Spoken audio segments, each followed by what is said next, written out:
is recent. Our topic is Republic Act number 4670, also known as the Magna Carta for Public School Teachers.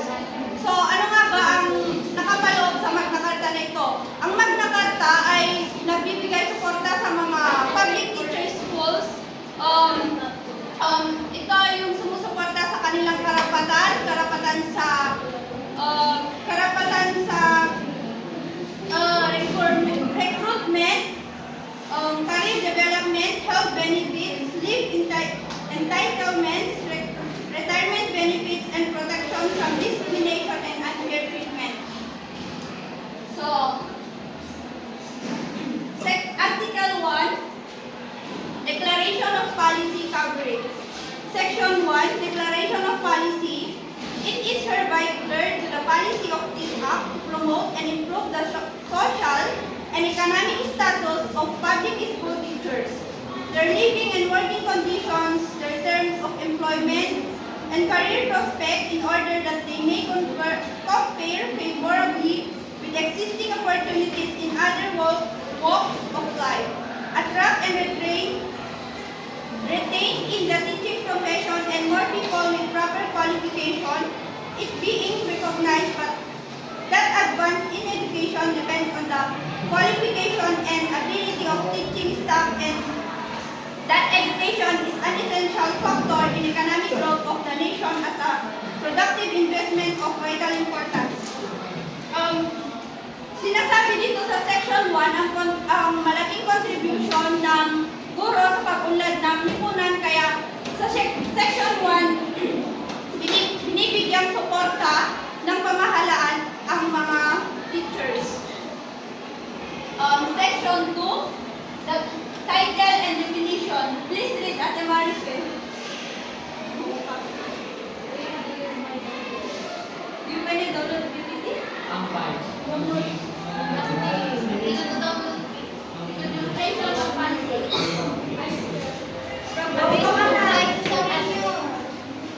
Title definition. This act shall be known as a Magna Carta for public school teachers and shall apply to all public school teachers except those in the professional staff of state colleges and universities.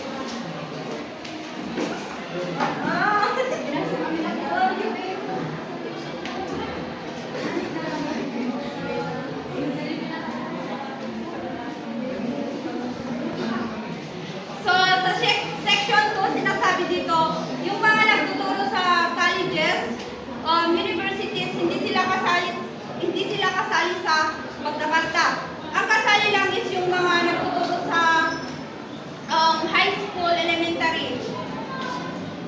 At sinasabi dito, yung mga kasali sa Magna Carta is yung mga guidance counselor, school librarians, industrial arts, or vocational instructors. Hindi kasali yung mga school nurses, school physicians, school dentists, and school employees. Naintindihan ba? No, pero could you repeat it? Yes. So next is the Article 2, Recruitment and Career. Section 3, Recruitment and Qualification. Who wants to read? Galia.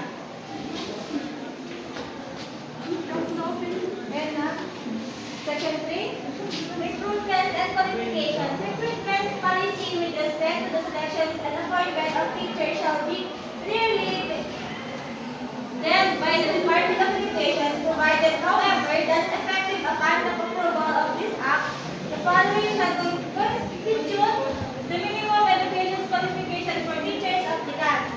A. For teachers in the kindergarten and elementary grades, bachelor degrees in elementary education, or B. SEN. B. For teachers of the secondary school, bachelor's degree in education or equivalent with the major and minors of a bachelor's degree in arts or science with these 18 professional students in education. Letter C. For teachers of secondary vocational and 2 years technical courses, bachelor degree in fields of specialization with at least 18 professional education. And letter D, for teachers of courses on the collegiate level other than professional master's degrees with a specific area of specialization. Dapat? Di ba? Provided further that in the absence of applicants who possess the minimum educational qualification as herein above provided, the school superintendent may appoint under a temporary status applicants who do not meet the minimum qualification. Example nito is yung isang area na kulang ng teacher. For example, kumanya, J. Kasta, Mbats, Marat. Di kami ni school kita kurang ti teachers. Nuhan nga, no, di mabalin nga hire, or mabalin nga, no, kurang hindi, kasama may example. Iti may sa school, kasapulan that English teacher. Pero ti available lang kit bachelor degree in journalism. Di ba connected with lang kit English teacher? E di superintendent, mabalin nga, i-hire na kailang ejay bachelor in degree in journalism teacher. Tapno lang at dati mag-isuro kailang English. Pero no, at dito ti available nga, mabalin nga gisuro, isuro kay ejay qualified di alaindan. Gets ba?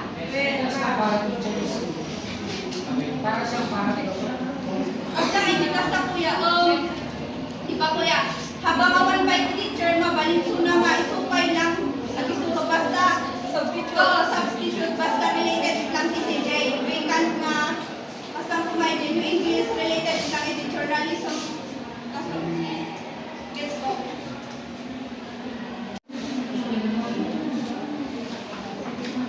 Ayan, dapat sabihin ko di section 3. Di section 3, nung kumakasa kaya di ba sa school, mabalin pa nga, doon tunay di ag-apply, pag-examine da ang di applicants, tapos na dinangat nga ito di maala na isunupati qualified nga ang di vacant nga basta position. Next, section 4. Sino na ka-open PPT?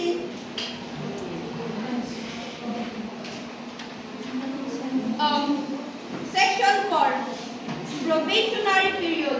When recruitment takes after adequate training and professional preparation any school recognized by the government, no probationary period preceding regular appointment shall impose if the teacher possesses the appropriate civil service eligibility.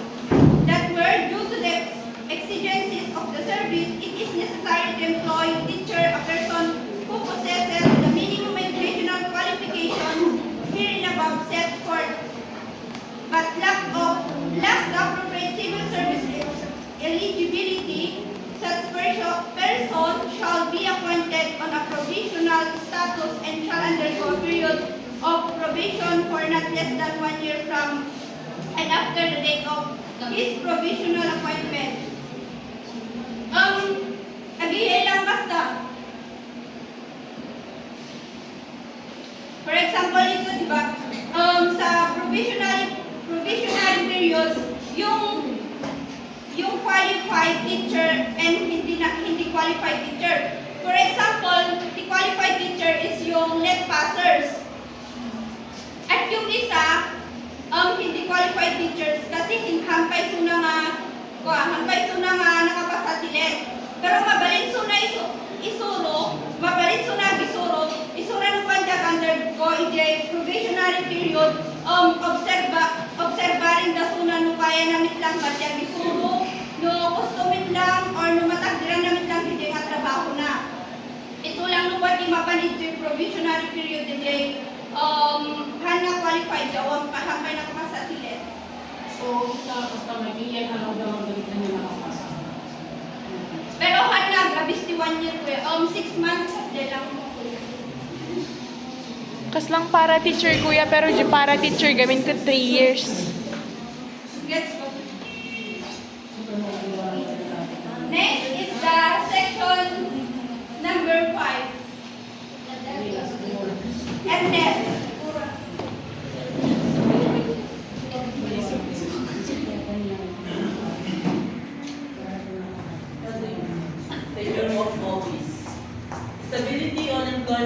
security of tenure shall be assured the teachers as provided under existing laws. Subject to the provisions of Section 3 hereof, teachers appointed on a provisional status for lack of necessary civil service eligibility shall be extended permanent appointment for the position he is holding after having rendered at least 10 years of continuous, efficient, and faithful service in such position. Sa section 5 naman is, ito yung nagbibigay protection sa mga guro sa kanilang posisyon. Hindi basta-basta na, di may na kasta, teacher, basta-basta nga, maikat ko na yung position na. Kasi agad section number 5 na iso siya protection nga position na. Except proposed and as herein otherwise provided, no teacher shall be transferred without his consent from one station to another. Where the exigencies of the service require the transfer teacher from one station to another, such transfer be affected by the school superintendent, who shall previously notify the teacher concerned of the transfer reasons for his own purpose. If the teacher believes there is no justification for the transfer, he may appeal his case to the director of public school or the director of vocational education, as the case may be. Pending this appeal and the decision thereof, his transfer shall be held in abeyance, provided, however, that no transfer whatever shall be made to him must before any local or national election. Sa section 6 naman is, ito yung about sa pag-transfer ng isang guro sa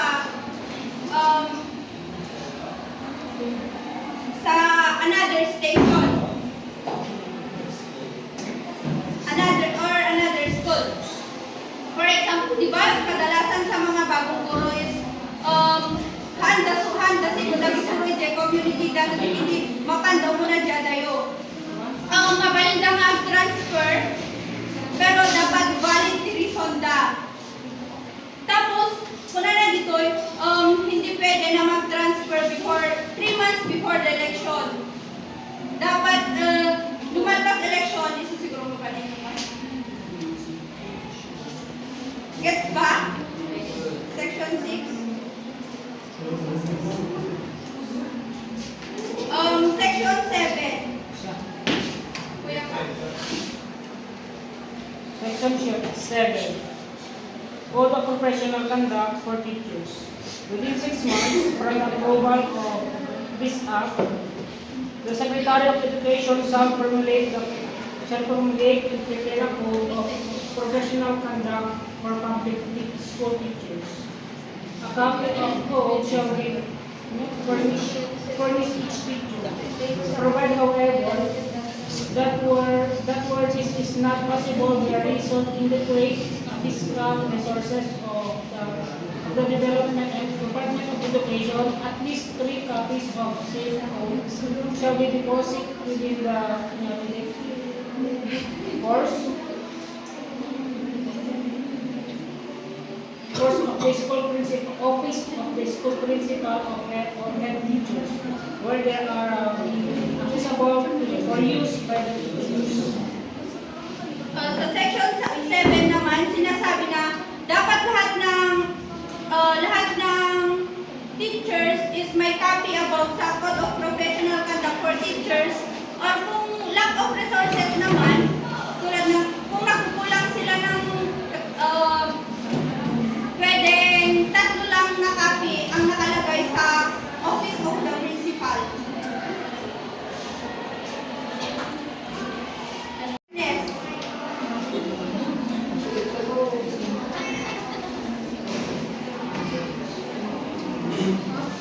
Section 8. Safeguards in disciplinary procedure. Every teacher shall enjoy equitable safeguards at each stage of disciplinary procedures and shall have A. The right to be informed in writing of the charges. B. The right to full access to the evidence in the case. C. The right to defend himself and to be defended by a representative of his choice and or by his organization, adequate time being given to the teacher for the preparation of his defense, and D, and the right to appeal to clearly designated authorities. No publicity shall be given to any disciplinary action being taken against a teacher during the pendency of his case. The Section 8, this ensures that no teacher is unfairly treated or publicity judged before the case is resolved. For example, ito is yung isang guro napagsawan na di may isang estudyante. Tapos si estudyante may nagreklamo, imbaga naging di parents na, tapos di parents na pa nagreklamo kay principal. Tapos may isang nga teacher, right na nga maamuan, karapatan na nga maamuan, iso di principal, imbaga naging di may sa teacher na dati ng kaso kanya na. Tapos teacher, karapatan na nga agalan ni evidence, karapatan na nga i-defend ni bagbagi na, tapos karapatan na nga, tapos habang hanpay nga proven guilty, dapat han mabalin nga maipag-public DJ nga kaso. Dapat naka-private file lang, tapos daman makaapo nga sa bali nga teachers, han na mabalin nga ibaga-baga di sa bali. Isa yung baga na dito yung section 8. Gets ba? Mauwatan niyo may nagbabaga?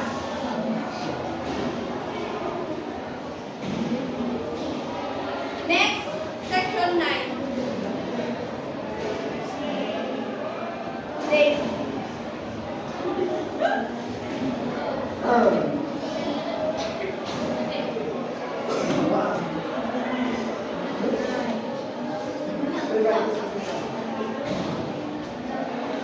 Section 9. Administrative charges. Administrative charges against a teacher shall be heard initially by a committee composed of the corresponding school superintendent of the division or a duly authorized representative who should at least have the rank of a division supervisor, where the teacher belongs as the chairman or representative of the local, or in its absence, any existing provincial or national teachers organization and a supervisor of the division.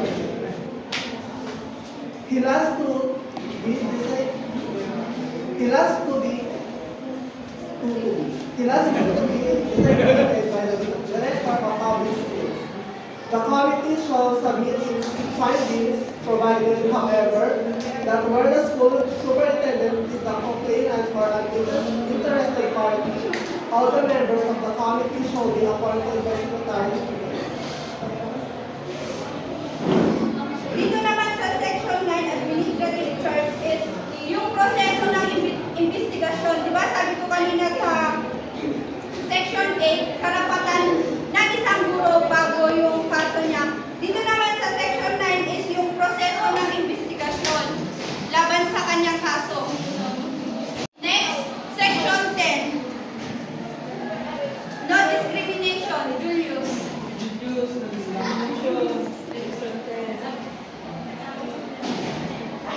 Section 10. No discrimination.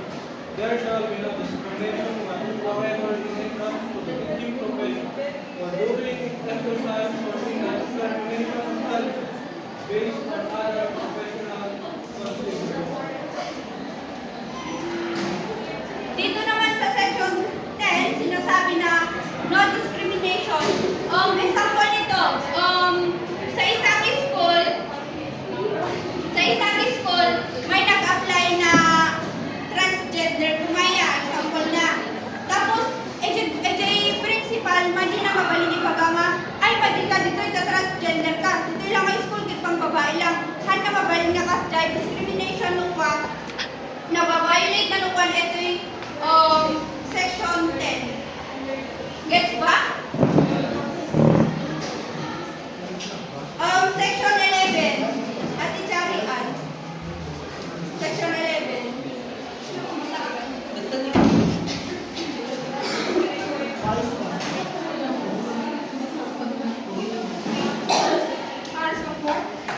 Section 11.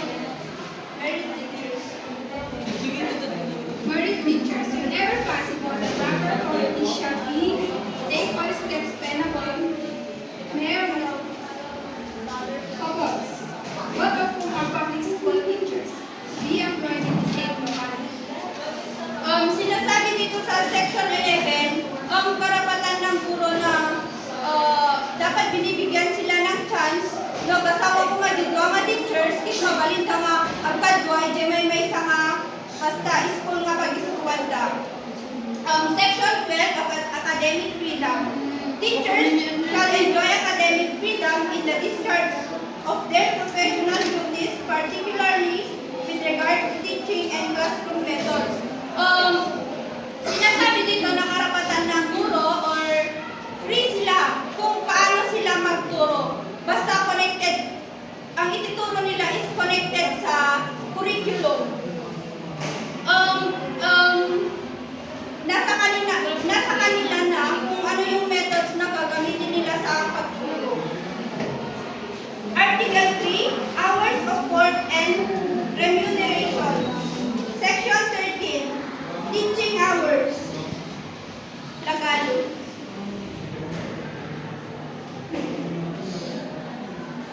Section 23, teaching hours.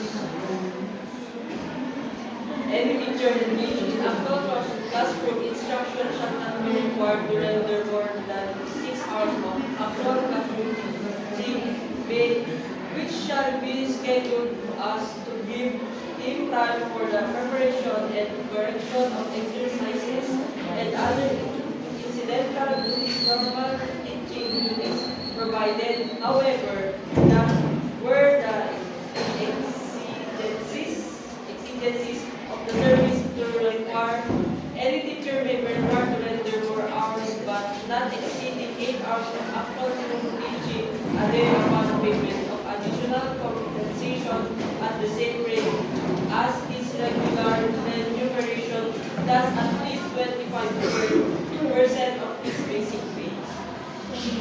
Sa section 13 naman is, ito yung oras, kung ilang oras magtuturo yung isang guro. Kung naman aglabis iti 6 to 8 hours, at dati additional compensation na nung pa, or additional sakot. Additional compensation, T. Additional compensation. Notwithstanding the provision of existing law, contrary curricula and out of school activities and any other activities outside of what is defined as normal duties of any teacher shall be paid an additional compensation at least 25% of its regular remuneration after the teacher has completed at least 6 hours of actual classroom activity. In case of other teachers or exploring not engaged in actual classroom instruction, any work performed in excess of 8 hours a day shall be paid as additional compensation at least 25% of the regular remuneration. Agencies utilizing the services of teachers shall pay the additional compensation required under this section. Education authorities shall propose to allow the rendition of services of teachers or other government agencies without programs that the teachers shall pay the remuneration provided for under this section. Dito naman sa section 14, additional compensation. For example, kung yung isang teacher may other work siya, for example, may isa teacher, example na natin, JSC. Di ba, instructor mo na, sunod tapos, at dapat i-give na nga mas lang kung may SAS, director pa iso na. Additional compensation. Next, section 15, criteria for salaries. Dito naman sa section 15, criteria for salaries, sinasabi dito na yung rango mo nakadepende sa sahod mo. Alangan naman, kahit siguro di teacher 1, may teacher 3, ang paano natin sahod. Diba, hindi naman pwede na ganun. Kung teacher 1 ka, mas nangat-ngat lang sa sahod ko ni Teacher 1.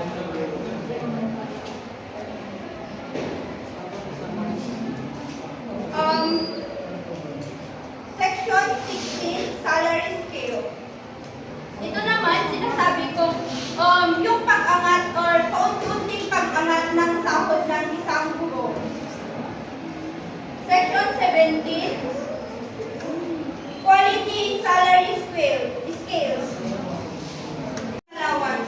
Teachers' salaries shall at the very least keep pace with the rise in the cost of living by the payment of a cost of living allowance which shall automatically follow changes in cost of living index.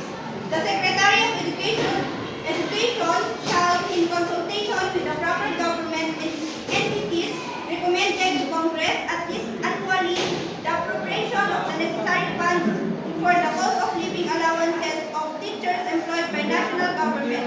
The determination of the cost of living allowances by the Secretary of Education shall, upon approval of the President of the Philippines, be binding on the city, municipal, provincial government for the purposes of calculating cost of living allowances and teachers under its employ.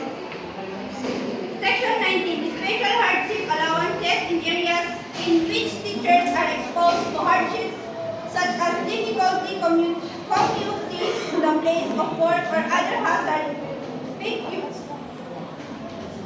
peculiar to the place of employment as determined by the Secretary of Education. They shall be compensated special hardship allowances equivalent to at least 25% of their monthly salary.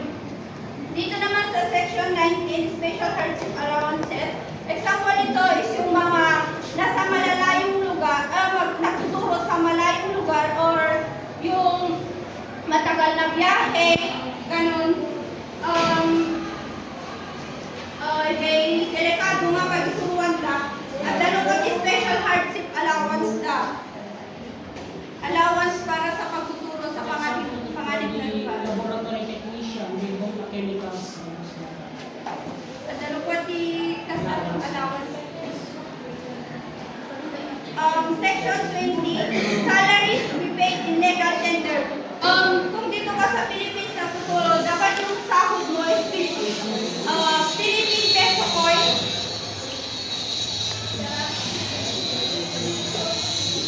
Teacher cannot share their earnings without unnecessary delay. Section 21, deduction prohibited. Dito naman, yung sahod mo, hindi pwede na madalakan. Hanya mabalik niya, ay kasi sahod na dito, itatagutang na kanya, hanya mabalik. Dapat lumaksayan din siya, the authorization letter. Article 4, health measures and injury benefits. Section 22, medical examination and treatment. Dito naman yung free medical ng mga guro bago sila magturo.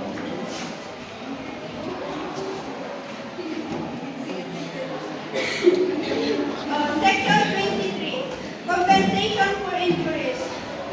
Dito naman, for example, yung isang guro nasa loob ng paralan, tapos na-injury suna, kasang the teacher medic, na tinagsunay, giant school me. Tapos, at dati, oray na nakalipsuna, at karapatan na at sahod lasta.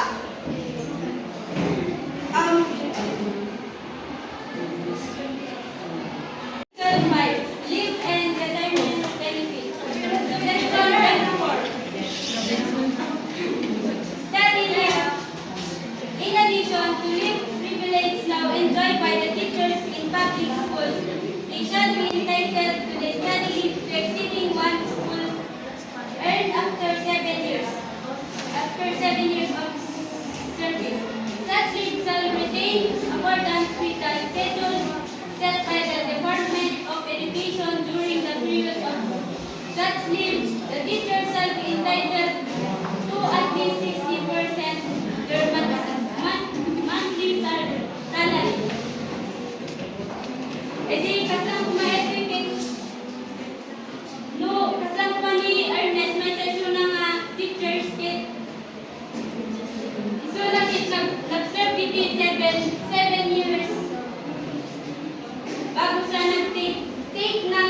1 year's study leave to earn their master degree. Isunakit naka-receive iti 60% monthly salary.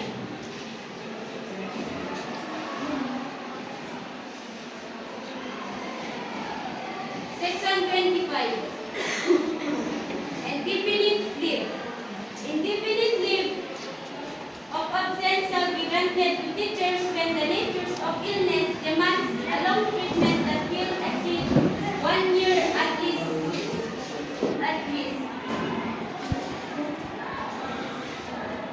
This refers to type of leave where our employee takes time off without specified and age offense due to common reason. Example kung bakit may mga teachers get at the cancer na. Tapos leave isuna, tapos agsasal doon tatay suna oray no ang trabaho.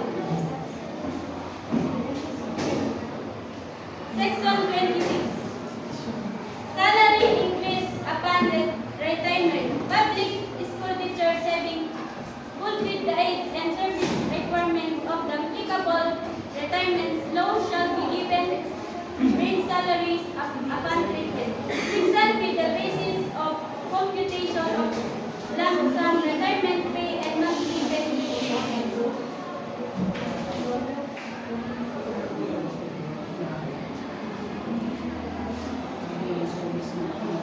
G again. Section 27. Freedom to organize. Public school teachers may therein freely and without previous authorization both establish and to join organization of their choosing, where local or national, to further and defend interests. Teachers get mabalin isud nga maki-join team organization.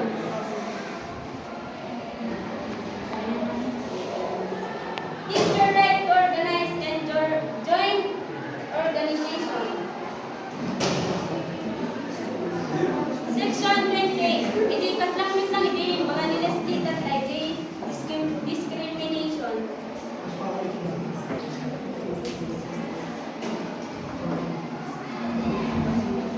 Iti awan dapat si magpili at kaligita teacher na sumali or umalis sa mga organisasyon. Section 29.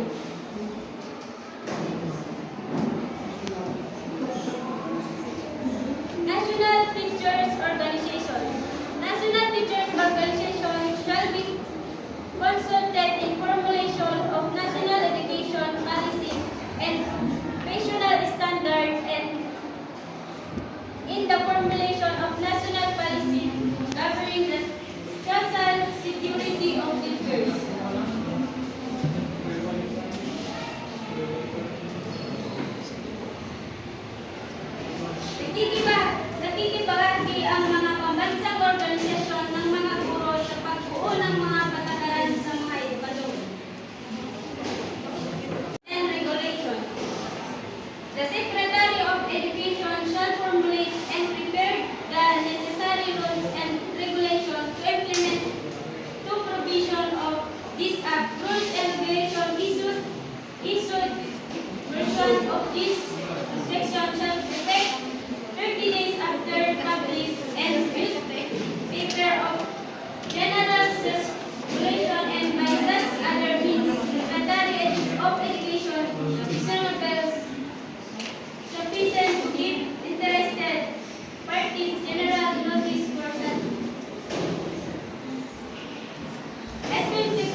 Dugpay. Ati Dugpay. Ate Kuma, Secretary of Education dapat nga submit iti Congress iti budget estimate is kultano ma-approvean dagiti anyaman nga concern iti maka-benefit iti school.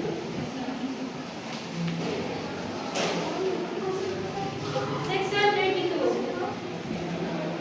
Penal provision. A person who shall willfully interpret, hears with restrain or say any teachers in exercise of this right granted by this act, or who shall in any others manners commit any act to defeat any of the provision of this act, shall upon conviction be punished by a fine of not less than 100 person or no more than 1,000 pesos, or in premise in direction of the court.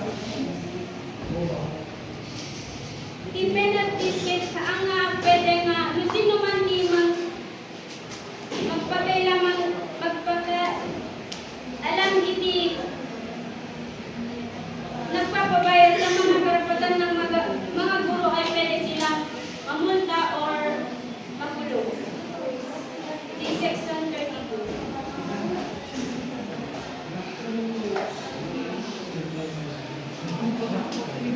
Section 33. Repealing clause, all acts, parts of acts, executive orders, and their implementing rules, and consistent with the provision of this act are hereby repealed, amended, or modified accordingly. Section 34. Separability clause. If any provision of this act is declared invalid, the remainder of this act, if any provision is not affected, thereby shall remain in force or effect. Ito is repealing clause keep focus on replacing conflicting law. Ito is separability